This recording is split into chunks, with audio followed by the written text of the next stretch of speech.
இன்னையோட ஆல்மோஸ்ட் 3 மாதம் ஆகுது ட்ரம்ப் வந்து பதவியேற்று. 90 நாடு, இந்த 90 நாளில் ஏப்ரல் 2ஆம் தேதி அன்னைக்கு தலைவர் வந்து சாங்ஷன்ஸ் போட்டார். உலகம் ஊரில் இருக்கிற எல்லா நாட்டுக்கும் வந்து இது போட்டார், டேரிஃப் ரைஸ் பண்ணார். ஒரு சில கண்ட்ரீஸ்லாம் 100%, சைனாவுக்கு வந்து 245%, இந்தியாவுக்கு 26%. ஸோ இது மாதிரி ஒவ்வொரு நாடையும் சும்மா லெஃப்ட் ரைட் சென்டராக அடித்தார். ஒரு நாட்டோட தலைவர் வந்து உள்நாட்டுக்கு உள்ளாரையும் நிறைய பேரை வந்து பாதிச்சிட்டாங்க, அண்ட் வெளிநாட்டில் இருக்கிறவங்க அத்தனை பேரையும் பாதிச்சிட்டாங்க. அண்ட் யார் இவங்களோட அலைஸ், ரைட், நெருங்கிய நண்பர்கள், ஆல்மோஸ்ட் 1944-45 செகண்ட் வேர்ல்டு வாருக்கு அப்புறமா இவங்கெல்லாம் வந்து அது ஒன்றுக்குள்ளே ஒன்று இருந்தவங்க எல்லாத்தையும் கூப்பிட்டு வச்சு எல்லாத்தையும் வந்து டாம் டீம்னு அடித்தார். இப்போ எல்லாருமே பேசுறது வந்து ட்ரம்ப் வந்து டேரிஃப் அடித்தார், இந்த டேரிஃப் எல்லா கண்ட்ரீஸ்க்கு அகேன்ஸ்டாகவும் டேக்ஸ் போட்டார், இம்போர்ட் டியூட்டி போட்டார். ஹீ வாண்ட்ஸ் டு சார்ஜ், நீ என்ன சார்ஜ் பண்ணுறியோ அதே தான் நானும் சார்ஜ் பண்ணுறேன்ற மாதிரி பண்ணிட்டு இருக்காங்க. இது நியாயமா? எத்தனை பேர்த்தோட பொழப்பு போச்சு. அங்கே உள்நாட்டில் இருக்கிறவங்களுக்கே வந்து நிறைய பேர்த்த வந்து வேலையை விட்டு தூக்கிட்டாங்க. அண்ட் வெளிநாட்டில் எத்தனை பேருக்கு லாஸ் ஆகிடுச்சு, ஸ்டாக் மார்க்கெட்டே கிராஷ் ஆகிடுச்சு. இதெல்லாம் கரெக்டு. இதுக்கு பின்னணி என்னாதுன்றது பல காரணங்கள் இருக்குது. பரவலாக பேசப்படுற விஷயம் நீங்கள் எடுத்துக்கிட்டீங்கன்னு சொன்னால், அமெரிக்காவுக்கு வந்து கடன் இருக்குது, க்ளோஸ் டு அபவுட் $34.4 ட்ரில்லியன். ஒரு ட்ரில்லியன் டாலர்ஸ்ன்றது க்ளோஸ் டு அபவுட் 85,000 லட்சம் கோடி வச்சுங்களேன், ரைட். ஒரு பில்லியன்றது close to about 8,600 crores Indian ருபீஸில், right. Whereas when you look into 34 trillion, நீங்கள் போட்டுங்க calculations பண்ணிங்க, ரைட். ஸோ $34 trillion வந்து கடன் இருக்குது அமெரிக்காவுக்கு. இந்த கடனை வந்து அடைக்கிறதுக்கு வேலைகள் நடந்துருக்கு. இதில் சில பாட்டை வந்து ரீஃபைனான்ஸ் பண்ணும். இதனால மார்க்கெட்டை கிராஷ் பண்ணால் இந்த பணம் வந்து பாண்ட் மார்க்கெட்டுக்கு வரும். பாண்ட் மார்க்கெட்டில் வரும்போது இன்ட்ரெஸ்ட் ரேட் குறையும். இது நானே வந்து வீடியோஸ் நான் போட்டுருவேன். பட் இதுக்கு பின்னாடி லார்ஜர் பிக்சர், ரைட். எப்பயுமே வந்து அந்த பெரிய படம் பார்க்கும்போது தான் ஆக்சுவல் ப்ராப்ளம் என்னன்றது உங்களுக்கு தெரிய வரும். இதை வந்து எடுக்கும் போதும் நான் 2 விதத்தில் நான் இந்த வீடியோஸ் நான் வந்து ப்ரெசென்ட் பண்ணுறேன். ஒன்று, ஆக்சுவலாக அமெரிக்காவோட ப்ராப்ளம் என்ன, இந்தியா இந்த ப்ராப்ளம் வந்து எப்படி அப்ரோச் பண்ணாங்க, அண்ட் இது மாதிரி ஒரு சிச்சுவேஷன் நம்ம வாழ்க்கையில் எப்படி நம்ம வந்து பேலன்ஸ் பண்ணோம்ன்றதை நம்ம எடுத்துக்கலாம். ஸோ இந்த 3 பகுதியுமே நீங்கள் பாருங்கள், தொடர்ந்து ப்ரோக்ராம் பாருங்கள், உங்களுக்கு புரியும்.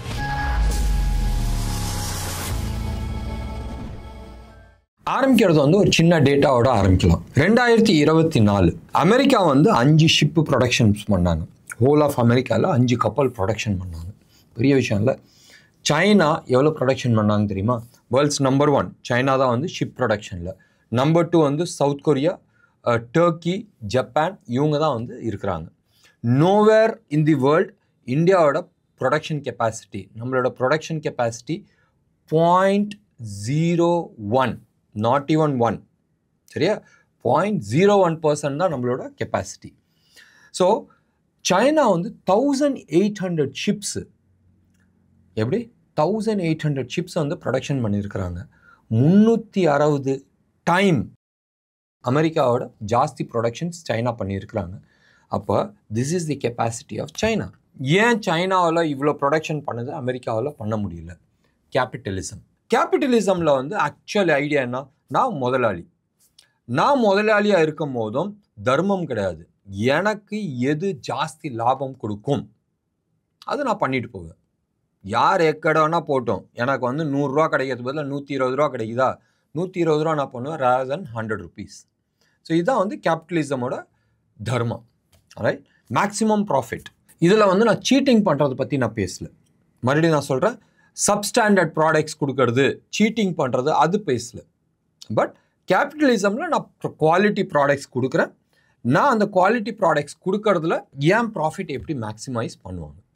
ஸோ mid-90s 1995க்கு அப்புறமாவே நீங்கள் எடுத்துக்கிட்டீங்கன்னு சொன்னால், மேக்ஸிமம் வந்து அமெரிக்கன்ஸ் வந்து அவங்க ஊரில் ப்ரொடக்ஷன் பண்ணுறதோட, ரைட், அவங்க வந்து கால்குலேட் பண்ண ஆரம்பித்தாங்க. என் ஊரில் வந்து நான் வந்து சரி $5,000 நான் வந்து ஒரு ஆளுக்கு சம்பளம் கொடுக்குறேன். ஸோ அப்ராக்சிமேட்லி ஒரு 100 ரூபான்னு வச்சிங்களேன் ஒரு டாலர், ரைட், ஒரு கால்குலேஷன் பர்பஸ்க்கோசரம். ஸோ 5,000னா 5 லட்ச ரூபா நான் ஒரு ஆளுக்கு கொடுக்கணும். இதே இதை நான் வந்து சைனாவில் போகிறேன், இல்லை இந்தியாவுக்கு வரேன், இல்லை வியட்நாமுக்கு நான் போகிறேன்னு சொன்னால் வெறும் வந்து 50,000 ரூபா நான் சம்பளம் கொடுத்தா தெய்வமாக கும்பிட்டு வாங்கிக்கிறாங்க. ஸோ எனக்கு வந்து $4,500 வந்து மிச்சம், 4 லட்ச ரூபா எனக்கு லாபம்ன்றது கேபிட்டலிசம் சொல்ல ஆரம்பிச்சிச்சு. இது நம்ம பாஷையில் சொல்லணும்னு சொன்னால் வியாபார தந்திரம்னுவாங்க, இல்லை யுக்தின்னுவாங்க. சரி, இப்போ இது என்ன ஆச்சு? ஸோ மிட் 90ஸ்க்கு அப்புறமாவே ரைட் அப்படியே வண்டி ஸ்டார்ட் ஆச்சு ஸ்லோவாக. சைனாவில் வந்து ப்ரொடக்ஷன்ஸ் மெயினாக வந்து ஃபஸ்ட்டு காரெல்லாம் வந்து ஜப்பான் கம்பெனிஸை வந்து எக்ஸ்போர்ட் பண்ண ஆரம்பித்தாங்க. அடுத்தது டிவி, ஃப்ரிட்ஜு, வாஷிங் மிஷின்லாம் ஜாப்பனீஸ் கம்பெனிஸ் பண்ண ஆரம்பித்தாங்க. ஜப்பான் சின்ன நாடு, அவனால் ப்ரொடக்ஷன்ஸ் பண்ண முடியல. உடனே அவன் வந்து கொரியாக்காரன்ட்ட கொடுத்து, ஜாப்பனீஸ் கம்பெனி கொரியா கம்பெனியில் கொடுத்து அவுட் சோர்சிங் பண்ணி அதை வந்து அமெரிக்காவுக்கு விற்றாங்க. ரைட். ஸோ அடுத்தது வந்து எடுத்துக்கிட்டிங்கன்னா சவுத் கொரியா பெரிய ஆளாச்சு. அடுத்தது வந்து எடுத்துக்கிட்டிங்கன்னா இங்கே கீழே வந்து தாய்வான், தாய்லாந்து, இந்தோனேஷியாலாம் இப்போ சமீப காலத்தில் இவங்களாம் வந்து பெரிய ஆளாக ஆரம்பித்தாங்க. கடைசியாக பார்த்தால் சைனா வந்து இந்த வேலையை வந்து 2000க்கு அப்புறமா கொஞ்சம் பெருசாக பிக்கப் பண்ண ஆரம்பித்தாங்க. எஸ்பெஷலி 2008 ஃபைனான்ஷியல் க்ரைசிஸ் வந்துச்சு தெரியுமா அமெரிக்காவில். அந்த கொலாப்ஸ் ஆகும்போதும் மேக்ஸிமம் ப்ரொடக்ஷன் வந்து அவுட் ஆஃப் யூஎஸ் ஆயிடுச்சு. சின்ன நீங்கள் வந்து அமெரிக்கன் சூப்பர் மார்க்கெட் போய் எடுத்து பார்த்தீங்கன்னா 90% ஆஃப் தி ப்ராடக்ட்ஸ் வந்து it will be made in சைனாவாக இருக்கும். சின்னோண்டு குண்டூசியிலேருந்து செப்பல்லேருந்து பேண்ட்லேருந்து போட்டிருக்க உள்ளாட வரைக்கும் எல்லாமே வந்து மேட் இன் சைனாவாக தான் இருக்கும். மெயினாக வந்து textiles, everyday uses, right, food item ஆகட்டும், everything was made in China. And capitalism was making huge money. இந்த மாதிரி ஒரு கம்பெனிஸ் வந்து அந்த நாட்டோட தலையெழுத்தே மாற்றிடுச்சு. இன்ஃபேக்ட் இவங்கெல்லாம் சம்பாரித்து உள்ளே எடுத்துகிட்டு வந்த கேஷ் ப்ளஸ் இவங்கனால கவர்மெண்ட்டுக்கு வந்த டேக்ஸு லாஸ்ட் 30 வருஷமாக உட்காந்து சாப்பிட்டுட்டு இருக்காங்க governments. They are not charging any thing. இப்போ எப்படி மேனுஃபேக்சரிங்க்கு சைனா இருந்துச்சோ அதே மாதிரி India was in to service. And நம்ம அமெரிக்கா மாதிரியே மேனுஃபேக்சரிங்கை கோட்டை விட்டுட்டோம். ஸோ பேசிக் ப்ராப்ளம் என்னதுன்னு சொன்னால், சிங்கிள் வேர்டில் சொன்னால் டீஇண்டஸ்ட்ரியலைசேஷன். ஏன் இண்டஸ்ட்ரீஸ் எல்லாம் மூடியாச்சு, ரைட்.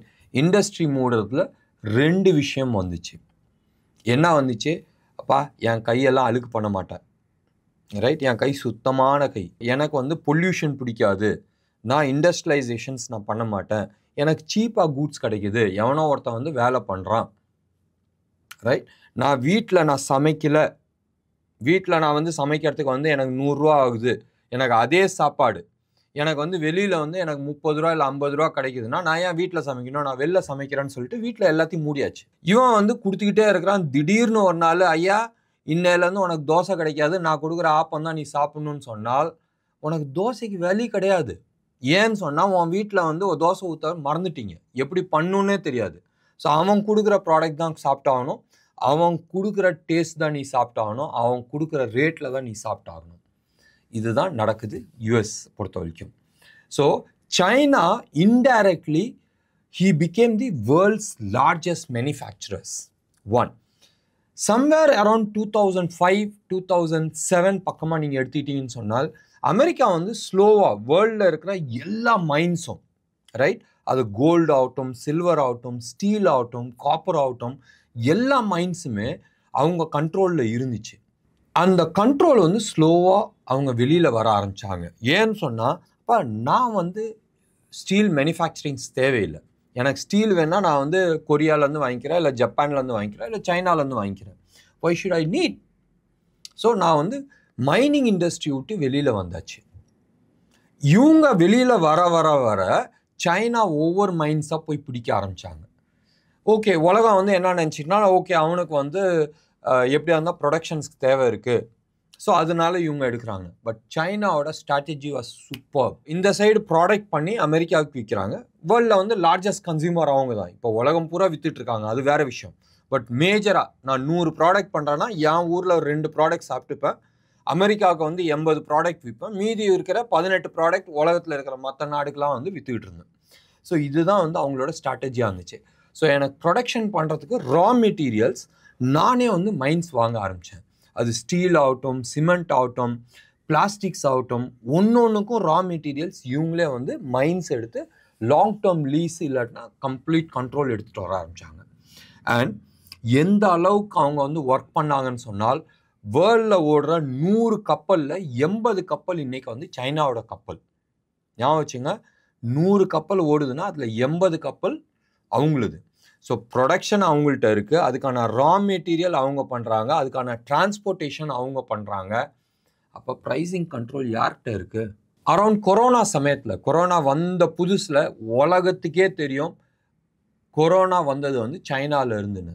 சைனா ஒத்துக்கவே இல்லை, ஐயா நான் கிடையாதுன்னா. அவன் யார் யாருக்கெல்லாம் காசு கொடுக்கணுமோ அவனெல்லாம் கூப்பிட்டு உட்கார வச்சு மிரட்டிட்டாங்க. WHO, right, world health organisation, அவங்க தான் வந்து ஃபஸ்ட்டு வந்து இன்ஃபார்ம் பண்ணும் இவங்கள்ட்ட தான் வந்துச்சுன்னு. அவனே வந்து சொல்கிறான் இல்லை சைனாலேருந்து வரலன்ற மாதிரி அவன் சொல்கிறான். அண்ட் WHOக்கும் சைனீஸ் கவர்மெண்ட்டுக்கும் நடுப்புற இருந்த transaction in terms of emails ஆகட்டும், கம்யூனிகேஷன்ஸ் ஆகட்டும், பப்ளிக் டொமைனில் வெட்ட வெளிச்சமாக இருக்குது. ஆனாலும் கிடையாதுன்றாங்க. Because Chinese government had that kind of control. And சொல்லவே முடியாது, மாவானை பிடிச்சி அப்படி வச்சுருக்கிறான். ரைட், சின்ன சின்ன நாடுகள், ஜெர்மன் ஆகட்டும், இட்டாலி ஆகட்டும், ஃப்ரான்ஸ் ஆகட்டும், ஆஸ்திரேலியா ஆகட்டும், இல்லை ஜப்பான் ஆகட்டும், இவங்களாம் வந்து சின்ன நாடுகள். சைனாக்கு அகெயின்ஸ்டாக வந்து எதுவுமே பண்ண முடியல. ஏன்னு சொன்னால் உன்னோட பொருளாதாரத்தை காலி பண்ணிடுவேன்ற மாதிரி பயம்படுத்த ஆரம்பித்தாங்க.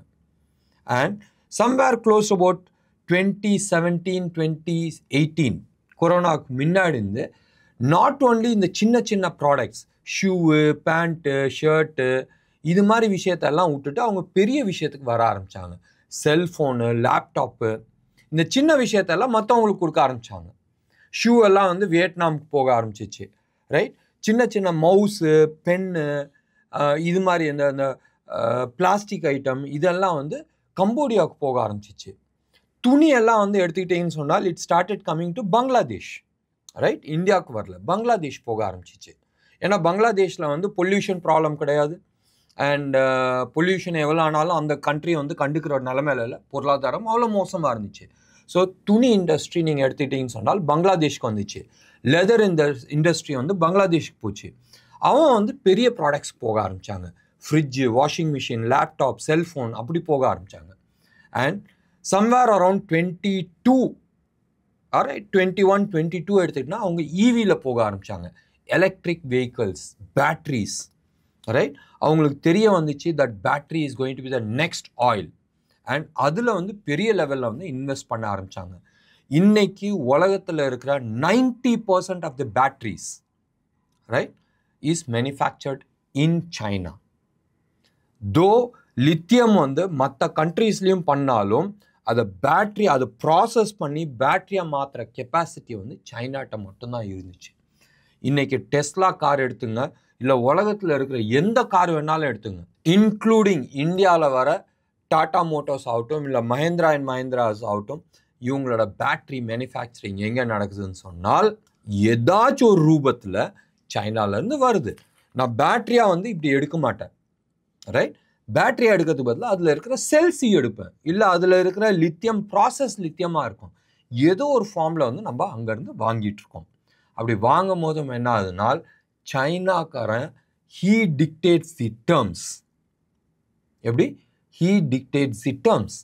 நீங்கள் வந்து எடுத்து பாருங்களேன், இந்த கொரோனாவுக்கு முன்னாடி இந்த பெல்ட் அண்ட் ரோடு, உலகம் பூரா என்னோட ரோடு, என்னோட கப்பல், என்னோட ஃப்ளைட்டு, என்னோட போர்ட்டு நான் செட் பண்ண போகிறேன், இது உலக பொருளாதாரத்தை மாற்றும், எல்லா கண்ட்ரீஸ்க்கும் நான் ஹெல்ப் பண்ண போகிறேன்ற மாதிரி சொன்னப்போ India was the only country, not even Japan, not even US or UK had guts, தில்லு கிடையாது எவனுக்குமே, டு சே தட் மாவனை நீ பண்ணுறது வந்து அராஜகம் தன்னை பண்ணிகிட்டு இருக்க, இது வந்து அயோக்கியத்தனம்.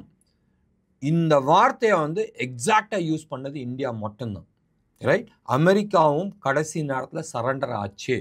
And India was the only country which said no. China Pakistan economical corridor, சைனாவிலேருந்து ஒரு road comes to Pakistan. Right, south பாகிஸ்தானுக்கு வருது, அங்கே வந்து ஒரு போர்ட் வருது, அந்த போர்ட்லேருந்து மிடில் ஈஸ்ட்க்கு வந்து அவங்க எக்ஸ்போர்ட் பண்ண முடியும். அதே மாதிரி மிடில் ஈஸ்ட்லேருந்து வர எண்ணெயை அந்த போர்ட் மூலமாக உள்ளே போட்டு பைப்லைன் மூலமாக சைனாவுக்கு போகுது. அவங்க வந்து கப்பலை இப்படி இந்தியாவை சுற்றி அப்படி சுற்றிட்டு போக வேணாம், அப்படி எடுத்துகிட்டு போகலாம் ஷார்ட்கட்லன்றது ஒன்று. ரெண்டாவது, அந்த highways was super duper highways. And அந்த ஹைவேஸ்க்கு வந்து ஃபண்டிங் வந்து சைனாக்காரங்க பண்ணுறாங்க.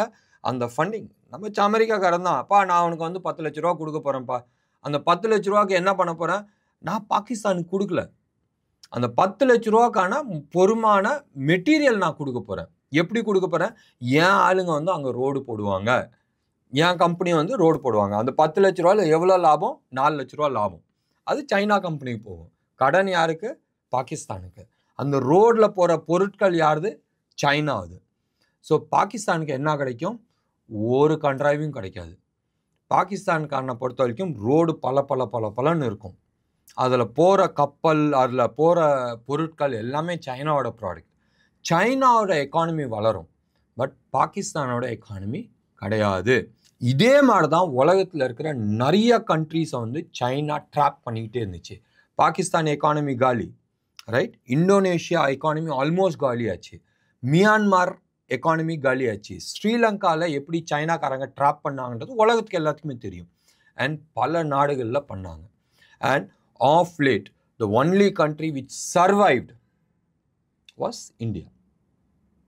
சரி, மெயின் மேட்டருக்கு வரலாம். இது எல்லாமே வந்து இதோட கான்சிக்வன்சஸ். அமெரிக்காவோட டீஇண்டஸ்ட்ரியலைசேஷன் ஆச்சு, சைனாவோட ஆதிக்கம் பெருசாச்சு. And China was into manufacturing hub. இப்போ எந்த இடத்துல இவங்களுக்கு வந்து பல்பு எரிஞ்சிச்சுன்னு தெரியுமா, யூஎஸில் யுக்ரைன் ரஷ்யா வாரில். இன்னைக்கு டேட்டில் வந்து somewhere close to about 300 to 400 crores ஒரு டேங்க் விலை. சைனாவோட இந்த ட்ரோன்ஸ் இருக்குது தெரியுமா, DJIன்றது, அது மாதிரி ஒரு அதுலேயே இருக்கிறதுல டாப் கிளாஸ் எடுத்துக்கிட்டோன்னா 3 லட்ச ரூபா. நம்ம ஊர் காசுக்கே 3 லட்ச ரூபா. இந்த டேங்க் எவ்வளோ, 300 கோடி ரூபா. இந்த 3 லட்ச ரூபா ட்ரோனை வச்சு இந்த 300 கோடி ரூபா டேங்க் அழகாக அடிச்சுட்டு போனாங்க. அண்ட் தட் இஸ் வேர் அமெரிக்காவுக்கு வந்து பல்பு எரிய ஆரம்பிச்சிச்சு. ஐயா, நான் ட்ரோன் நான் மேனுஃபேக்சரிங் பண்ணணும்னு சொன்னால், ட்ரோன் மேனுஃபேக்சரிங் என் ஊரில் கிடையாது. எங்கே போகணும், சைனாட்ட போகணும். மாட்டினாங்களா? ஏன்னு சொன்னால் உலகத்தில் இப்போ இன்னொன்று ஒரு எக்ஸாம்பிள் நான் கொடுக்குறேன். உலகத்தில் இருக்கிற 95%, not 1 2, 95% of the drones are manufactured in China. நான் சொல்கிறது வந்து industrial drones, not the military grade drones. அதில் வந்து இஸ்ரேல், யூஎஸ் அவங்களாம் வந்து கேடிங்க.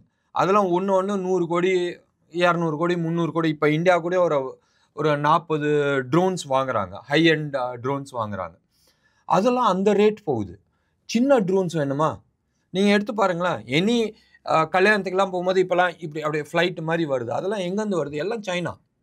அதே இதில் பாம் கட்டி விடுறதுக்கு எவ்வளோ நேரம் ஆகும், அதானே விடுறாங்க, right? Russia was using this cheap products. அமெரிக்கன்ஸால் அதை எடுத்துகிட்டு வர முடியல. ஏன்னு சொன்னால் அந்த அமெரிக்கன்ஸோட யூஸ் பண்ணுறாங்கன்னு சொன்னாவே அதில் இருக்கிற ஸ்பை கேமராஸ் இல்லை ஸ்பை இன்ஃபர்மேஷன்ஸ் எல்லாமே வந்து சைனாவுக்கு போயிட்டு இருந்துச்சு. டைரக்ட்லி ஆர் இன்டைரக்ட்லி அமெரிக்கன்ஸ் அடி வாங்க ஆரம்பித்தாங்க. அப்போ 90ஸ்லேயும் early 2000லேயும் அமெரிக்கன் கேபிட்டலிஸ்ட் பண்ண தவறுகள், ரைட், அவங்களோட லாப நோக்கத்துக்கோசரம் பண்ண விஷயங்கள், ப்ளஸ் அந்த ஊரில் இருக்கிற பொலிட்டீஷியன்ஸ்.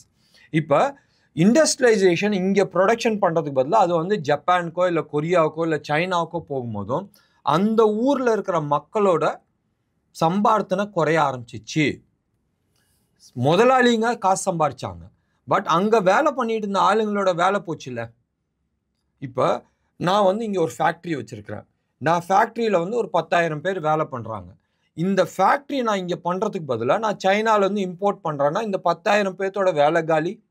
இந்த 10,000 பேரை நம்பி சுற்றி இருக்கிற டீ கடை, மளிகை கடை, துணி கடை, ஃபோன் பூத்து, ஹாஸ்பிட்டலு, இது எல்லாமே காலி. ஸோ அப்போ இந்த ப்ரொடக்ஷன்னால் இந்த 10,000 பேர் ப்ளஸ் இன்னொரு 10,000 20,000 பேர் சம்பாதிக்கிறாங்க. இப்போ இந்த ப்ரொடக்ஷன் நான் சைனாவுக்கு மூவ் பண்ணுறேன்னு சொன்னால் இந்த 20,000 பேர்த்தோட வாழ்வாதாரம் அடி வாங்குது. மேபி ஒரு 5-6 வருஷம் அவங்கள்ட்ட இருக்கிற கேஷ் வச்சு ஏதாச்சும் வாங்கலாம். பட் லாங் ரன்ல என்ன ஆகுது, இவங்களோட பர்ச்சேசிங் பவர் அடி வாங்குது. இதே விஷயந்தான் அமெரிக்காவில் இருக்கிற பர்ச்சேசிங் பவர் கொஞ்சம் கொஞ்சமாக குறைய ஆரம்பிச்சிச்சு. இன்னைக்கு டேட்டில் சைனா ஸ்டார்டட் டிக்டேட்டிங். கொரோனா சமயத்தில் எடுத்து பாருங்க, நம்ம வந்து அந்த பிபிஇன்னு சொல்லிட்டு நம்ம வந்து அந்த ட்ரெஸ் போட்டோம் தெரியுமா, ப்ளூ கலரில் ஒன்று, அது பூரா சைனாலேருந்து இம்போர்ட் பண்ணோம். ஆல்மோஸ்ட் 2500 மாஸ்க் எடுத்துக்கிட்டோன்னா 100. ஏன்னு சொன்னால் இந்தியாவில் 0 கெப்பாசிட்டி. எவ்வளோ? 0 capacity. 100% we were importing. And China என்ன பண்ணானால் உலகத்தில் எங்கெங்கெல்லாம் இருந்துச்சு அதெல்லாம் வாங்கி வச்சுக்கிட்டாங்க. வாங்கி வச்சுக்கிட்டு டபுள் ட்ரிபிள் 100 டைம்ஸ் ரேட்டில் வந்து விற்றுக்கிட்டு இருந்தான். எல்லாருக்குமே தெரியும். வென்டிலேட்டர், இந்த மூச்சு எடுக்கிறதுக்கு அந்த ventilator productions, maximum production was done in China. நிப்பாட்டி வச்சுக்கிட்டாரு. நான் கேட்குற ரேட்டில் தான் நீ வாங்கணும்னு சொல்லிட்டு விற்றுக்கிட்டு இருந்தாங்க. ஸோ இப்படியெல்லாம் பிளாக்மெயில் பண்ணாங்க சைனா. அண்ட் ஊருக்கே தெரியும். அண்ட் தட் இஸ் வேர் இந்தியாவை பொறுத்த வரைக்கும் அந்த பிபிஇ அந்த இது இருக்குல்ல, அந்த இது வந்து ப்ரொடக்ஷன் வந்து ரிலையன்ஸ் ஆரம்பித்தாங்க. கரெக்டாக 4-5 வாரத்தில் வேர்ல்ட்ஸ் லார்ஜஸ்ட் ப்ரொடியூசர் ஆனாங்க ரிலையன்ஸ். மெடிக்கல் எக்யூப்மெண்ட் டிவைசஸ் இந்தியாவில் பண்ண ஆரம்பித்தாங்க. தட் இஸ் வேர் இந்தியா வந்து முழிச்சிக்கிட்டாங்க. அண்ட் இந்தியா வந்து ஓகே இது வந்து டேஞ்சர், ஸோ என்ன நம்ம ஊரில் உள்நாட்டில் வந்து நம்ம ப்ரொடக்ஷன் பண்ணலாம் சொல்லிட்டு மெயினாக மெடிசன்ஸ், நம்மளோட வீணாக போன ஜுரத்துக்கான பேராசெப்டமல்ஸ்க்கான மெயின் இன்க்ரீடியன்ஸ் எங்கேருந்து வந்துச்சு? சைனாவில் வந்துச்சு. ஐயா அட்லீஸ்ட் இதாச்சும் பண்ணுங்கடா இங்கேன்னு சொல்லிட்டு நம்ம ஆளுங்க வந்து அதுக்கு இன்சென்டிவ்ஸ் கொடுக்க ஆரம்பித்தாங்க. இங்கே பண்ணுறியா, இந்த இது ப்ரொடக்ஷன் நீ காட்டு, கமிஷன் வாங்கிக்க. அதுதான் ப்ரொடக்ஷன் லிங்க்ட் இன்சென்டிவ்ஸ்ன்னு எடுத்துகிட்டு வந்தாங்க. ஃபஸ்ட்டு ஃபார்மாவில் எடுத்துகிட்டு வந்தாங்க. அடுத்தது வந்து எலக்ட்ரானிக்ஸில் எடுத்துகிட்டு வந்தாங்க. அடுத்தது வந்து ஆட்டோ பார்ட்ஸில் எடுத்துகிட்டு வந்தாங்க. இப்போ எடுத்துக்கிட்டோன்னா செல்ஃபோன் காம்பனன்ட்ஸில் வந்து எடுத்துகிட்டு வராங்க. இது மாதிரி ஒன்றுலையும் government of India production linked incentives கொடுத்து ப்ரொடக்ஷன் நம்ம ஊரில் வந்து எடுத்துகிட்டு வராங்க. நீங்கள் எடுத்து பாருங்கள், chip manufacturing America is controlling the full technology. அதுக்கான ப்ரொடக்ஷனை வந்து மேக்ஸிமம் வந்து தாய்வான் பண்ணுது. அண்ட் சைனாவில் வந்து ரா மெட்டீரியல்ஸ் வருது. ரா மெட்டீரியல்ஸ் தான், மற்றது கிடையாது. ரா மெட்டீரியல்ஸ் வருது. Full production is happening in Taiwan. இப்போ வந்து உங்களுக்கு தெரியும் why China is interested in Taiwan. உலகத்தில் இருக்கிற 80% of the chips comes from Taiwan. So இது மாதிரியெல்லாம் வந்து நிறைய விஷயங்கள் சைனா வந்து அமெரிக்காவில் வந்து பண்ணிக்கிட்டு இருந்துச்சு. அந்த விஷயத்தை தான் அது மாதிரி காண்டில் தான் வந்தோடனே சைனாவை மட்டும் அடிக்கல, உலகத்தில் இருக்கிற அத்தனை மேனுஃபேக்சரிங் கண்ட்ரிஸ் நீ எல்லாம் பண்ணி இங்கே அம்பிட்டு இருக்க, நாங்கள் வந்து லாஸில் போயிட்டுருக்கோம். ஏன் இண்டஸ்ட்ரியல் கொலாப்ஸ் ஆகிடுச்சு. பல்பு எங்கே இருந்துச்சு, எனக்கு 300 கோடி ரூபா டேங்கை ஒரு 3 லட்ச ரூபா ட்ரோனை வச்சு அடிக்கிறாங்க. ட்ரோனை மேனுஃபேக்சரிங் பண்ணலான்னு சொன்னால் அதுக்கான மேனுஃபேக்சரிங் கெப்பாசிட்டி கிடையாது. ஸோ மேனுஃபேக்சரிங் உள்ளே எடுத்துகிட்டு வா. உள்ளே எடுத்துகிட்டு வரும்போதும் என்னோட பொருளாதாரம் நல்லா இருக்கும், என்னோட மக்களுக்கு நிறைய பேத்துக்கு வேலை கிடைக்கும். என்னோட மக்களுக்கு வேலை கிடைக்கும் போதும் என்னோட டாக்ஸேஷன்ஸ் இன்க்ரீஸ் ஆகும். டாக்ஸேஷன் சொல்லும் போது தான் 2 விஷயம் நினைவுக்கு வருது. இந்த $34 trillion சொன்னோம் தெரியுமா, கடன் வாங்கி தான் அவங்க பூவா சாப்பிட்டுட்டு இருக்காங்க. ஏன்னு சொன்னால் அவனுக்கு 2 விதமான டெஃபிசிட்ஸ் இருக்குது. ஒன்று பட்ஜெட் டெஃபிசிட்ஸ். பட்ஜெட் டெஃபிசிட்னா இப்போ தமிழ்நாடு கவர்மெண்ட் இருக்குது, நிறையா கவர்மெண்ட் இந்தியன் கவர்மெண்ட்டும் வச்சுக்கலாம், ரைட்? தமிழ்நாடுன்னு சொன்னால் நான் வந்து இங்கே சப்போர்ட் பண்ணுறேன் அங்கே பண்ணலன்றது. இந்தியன் கவர்மெண்ட்டும் வந்து பட்ஜெட் டெஃபிசிட் இருக்குது. என்னதுன்னு சொன்னால் எனக்கு 100 ரூபா தான் வருமானம், நான் 130 ரூபா நான் வந்து செலவு பண்ணுறேன். அந்த 30 ரூபா இருக்குது தெரியுமா, அதுதான் பட்ஜெட் டெஃபிசிட். அந்த பட்ஜெட் டெஃபிசிட்டும் யூஎஸ்க்கு இருக்குது. ட்ரேட் டெஃபிசிட்டும் இருக்குது. இந்தியாவுக்கும் ட்ரேட் டெஃபிசிட் இருக்குது. என்னதுன்னு சொன்னால் நான் எக்ஸ்போர்ட் பண்ணுறது 100 ரூபா, இம்போர்ட் பண்ணுறது 130 ரூபா. அப்போ ட்ரேட் டெஃபிசிட் இருக்குது தெரியுமா, எக்ஸ்போர்ட்டுக்கும் இம்போர்ட்டுக்கும் 30 ரூபா. அந்த டெஃபிசிட்டுக்கும் யூஎஸ்க்கு இருக்குது. ஸோ இந்த deficit, budget deficit as well as trade டெஃபிசிட்டை பிரிட்ஜ் பண்ணுறதுக்கு தான் இந்த கடன் வாங்குறது. இப்போ இது கடன் ஒரு பீரியட் ஆஃப் டைம் நம்ம வாங்கி வாங்கி வாங்கி பலூன் ஆயிடுச்சு. இப்போ இதுக்கு வட்டி கட்ட முடியுமான்னு வந்து நிற்கிது, பூதாகரமாக வந்து நிற்கிது, ரைட்? இதே சிச்சுவேஷன் தான் இப்போ தமிழ்நாட்டு சைட்லேயும் இருக்குது. இந்தியா சைடில் நான் சொல்ல, ஏன்னா இந்தியன் கவர்மெண்ட் வந்து is in a very comfortable position of repaying. Tamil Nadu கவர்மெண்ட்டோட பொசிஷன் வந்து என்னான்னு சொன்னால், எனக்கு வர 100 ரூபாவில் 45 ரூபா நான் வந்து வட்டிக்கு போகுது, மீதி 40 ரூபா வந்து பென்ஷனுக்கு கவர்மெண்ட் சம்பளத்துக்கு போகுது, மீதி 15 ரூபா வச்சு தான் டெவலப்மெண்ட்ஸ் ஆக்டிவிட்டீஸ் எடுத்துகிட்டு வர முடியுது. இதே கதை தான் அமெரிக்கா. அவனது $34 trillion $1 trillion எவ்வளோ? $1 trillion வட்டிக்கு போகுது. ஒரு $850 billion டிஃபென்ஸ்க்கு போகுது. இந்த டிஃபென்ஸ் என்ன? நான் உலகம் பூத்தில் எல்லாத்தையும் காப்பாற்றிட்டு இருக்கேன். அடே கன்றாவி, நான் உன்னை காப்பாற்றி எனக்கு என்னடா கிடைக்க போகுது? கேங்ஸ்டர் லீடர்னா சொல்ல முடியும். இன்றைக்கி வந்து ஒருத்தன் கட்சி நடத்துகிறான், ஒரு கேங்ஸ்டர் இருக்கிறான்னா அவனுக்கு சுற்றி ஒரு 50 பேர் இருக்கணும். அந்த 50 பேர்த்துக்கு என்ன பண்ணணும்? பிரியாணியும் குவார்ட்டரும் வாங்கி கொடுக்கணும். இதே தான் அமெரிக்காவோட நிலைமை. நான் வந்து லீடர். பிரிட்டன் ஆகட்டும், ஃப்ரான்ஸ் ஆகட்டும், ஜெர்மன் ஆகட்டும், இட்டாலி ஆகட்டும், அந்தந்த கண்ட்ரியை வந்து நான் காப்பாற்றுறேன். உன் மேலே அட்டாக் பண்ண நான் வரேன். ரைட்? இதுக்கான மிலிட்ரி எக்யூப்மெண்ட்ஸ் எல்லாம் நான் பண்ணுறேன். ஸோ இதே விஷயந்தான் பெரிய லெவல் அவன் பண்ணுறான், நம்ம கேங்ஸ்டர் லெவலில் நம்ம பேசுகிறோம். உங்களுக்கு புரியறதுக்கோசரம். இதெல்லாம் எனக்கு லாஸ் தான். இன்னம்லாம் தேவையில்லப்பா, எல்லாம் அவன் பிரச்சனை நீ பார்த்துக்கு, நான் இன்னம்லாம் இந்த விஷயத்துக்கு வரல. அதான் ட்ரம்ப் தூக்குனாப்புல. என் வேலையை நான் பார்க்கணும், எனக்கு வட்டி கட்டி ஆகணும், எனக்கு வட்டிக்கு எவனும் காசு கொடுக்க மாட்டேங்கிறான். ஃபர்ஸ்ட் எங்கேருந்து ஆரம்பிச்சாரு? உள்நாட்டில் தேவையில்லாத கவர்மெண்ட் ஸ்டாஃப்ஸ். நம்ம ஊரில் எதுக்கு எடுத்தாலும் நான் வந்து உங்களுக்கு இவ்வளோ பேத்துக்கு வேலை கொடுக்குறேன்றாங்களே, வேலை கொடுக்கறதுல தப்பே கிடையாது, நிச்சயமாக கொடுக்கணும். பட் அந்த வேலை கொடுக்கறதுக்கான சம்பளம் வருதுல்ல, அந்த சம்பளமோட வருமானம் எங்கேருந்து வருது? அண்ட் இந்த ஆட்கள் வேலை பண்ணுறதுனால கவர்மெண்ட்டுக்கு என்ன லாபம், இல்லை சமுதாயத்துக்கு என்ன லாபம்ன்றது நீங்கள் பார்க்கணும்.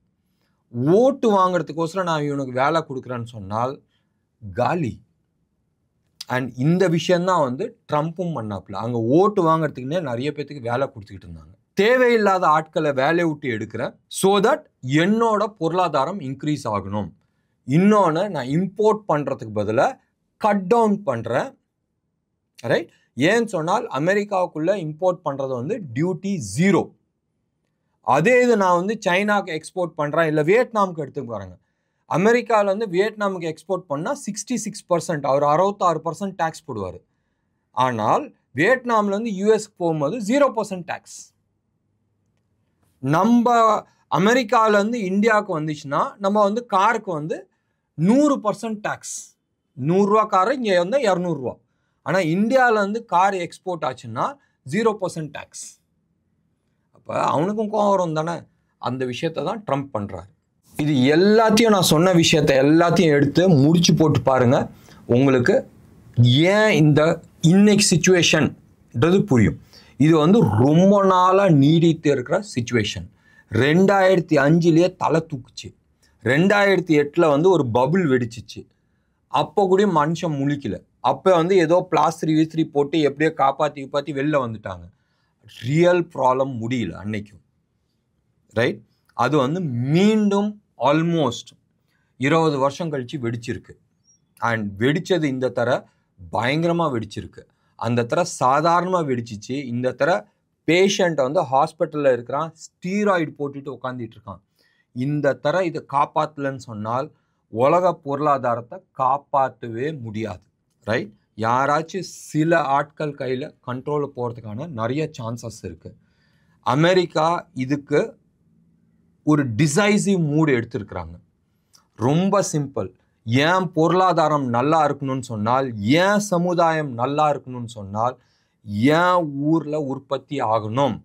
அது பூவாவாக ஆகட்டும், இண்டஸ்ட்ரியல் ஆகட்டும், இல்லை பொருட்கள் ஆகட்டும், இல்லை வெப்பன்ஸ் ஆகட்டும், எதாக இருந்தாலும் ஏன் ஊரில் எனக்கு கண்ட்ரோலில் வந்து ப்ரொடக்ஷன் இருந்தால் தான் நான் சுதந்திரமாக இருக்க முடியும். இந்த 4 விஷயம்தான்: எக்கானமி, ட்ரேட், இண்டஸ்ட்ரியலைசேஷன், நம்ம ஓன் உற்பத்தி இருந்தாதான் போரில் வந்து நீ ஜெயிக்க முடியும். போரின் வெற்றி வந்து இந்த விஷயத்தில் தான் இருக்குது. ஏதாச்சும் ஒரு பாட்டில் மட்டும் இருந்தால் பத்தாது. ஸோ இதோட பாடம் இந்தியன் கவர்மெண்ட் லாஸ்ட் 10 வருஷமாக பண்ணிகிட்டு இருக்காங்க. இதே இது வந்து ட்ரம்ப் அர்ஜென்ட்டாக பண்ண வேண்டிய ஒரு சூழ்நிலை. என்ன நேயர்களே, இன்னைக்கு இந்த ப்ரோக்ராம் கம்ப்ளீட்டாக ரைட், என்ன உலக பொருளாதாரத்தில் என்ன ஆக்சுவலாக நடந்துட்டு இருக்குன்றது ஒரு 1/2 மணி நேரம் 3/4 மணி நேரத்தில் வந்து உங்களுக்கு எக்ஸ்பிளைன் பண்ணியிருக்கேன். இந்த ப்ரோக்ராம் உங்களுக்கு பிடிச்சிருந்துச்சுன்னா லைக் பண்ணுங்கள், டெஃபினட்டாக அவங்களோட கமெண்ட்டை நான் எதிர்பார்க்குறேன். நன்றி, வணக்கம்.